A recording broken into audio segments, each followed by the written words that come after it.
కావ్య ఆఫీస్‌కి వెళ్ళినప్పుడు ఇంట్లో వాళ్ళకి డబ్బులు అవసరమవుతుందని నాకు ఇచ్చింది అత్తయ్య.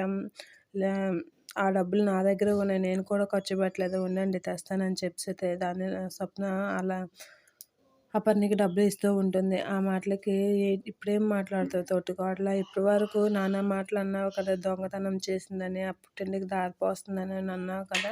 ఇప్పుడు ఆ మాటలన్నీ వెనక్కి తీసుకొస్తావా? నా చేతికి ఇప్పుడు డబ్బులొచ్చాయి 2,00,000 ఇప్పుడు నీ మాట ఏటి అనేది అంటూ ఉంటుంది అపర్ణ. ఆ దీనికి రుద్ర అయితే స్వప్న కొత్త నాటకం ఆడుతుంది. వదిన అసలు ఆ 2,00,000 తనకి ఎక్కడివి? కావ్య అయితే ఇచ్చుండదు. కావ్య ఇస్తే అంత కామ్‌గా అయితే నిల్చొని ఉండదు. కావ్య మీద తప్పు పడకుండా తప్పు ఉంటేనే మాట్లాడుతుంది. తప్పు లేనప్పుడు కావ్య ఎందుకు అంత కామ్‌గా ఉంది? స్వప్నే అన్ని విషయాలు మాట్లాడుతుంది. కావ్య మాట్లాడుతుంది కాదనైతే అంటూ ఉంటుంది. కావ్య ఆఫీస్‌లో చాలా డిస్టర్బ్‌గా ఉంది. అందుకే ఇక్కడేం మాట్లాడట్లేదు. ఏదైతేనేం 2,00,000, 2,00,000 అన్నారు కదా! ఇప్పుడు వచ్చాయి కదా!